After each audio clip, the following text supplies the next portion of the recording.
Hi again. Today I'm talking about the second very important point that will help you with your fluency. And this is vocabulary. I know that many of you have a massive fear that you are going to be talking to someone and you forget the word and you are standing there with a blank look on your face, going with your mouth opening and shutting like a fish, and you cannot find the word. Yeah. Sometimes it happens, but there are some things you can do to help you with vocabulary. The first thing I'll say is there is no secret to having a wide vocabulary. You need to work on it. And you especially need to work on getting the words out of the back of your head and bringing them out of your mouth.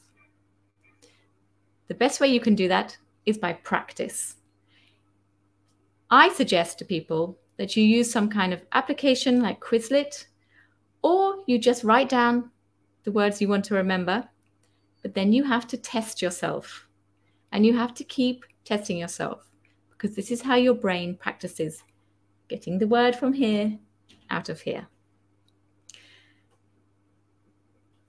You can also have some strategies for when you don't have the right word. For example, some phrases so that you can describe what you want to say. For example, what I'm trying to say is da, da, da. Or you know the thing that you use for da, da, da.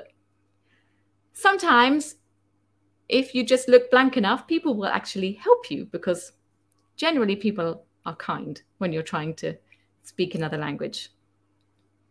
And if you're a French speaker, I always say you have a more or less 50% chance of being right if you use the French word with an English accent, of course.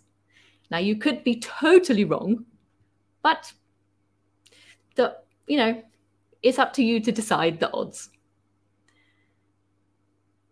So in the end, the main thing to work on your vocabulary is, first of all, focus on the areas that you know you have to speak about. Your work, general chit-chat with colleagues or clients. And once you've got that vocabulary and it's easy to find in your head, you can start working on other areas of vocabulary that you'll use less often. And if you use the vocabulary less often, you need to practice finding it more often. So I hope this helps, and I'll see you for the next fluency video.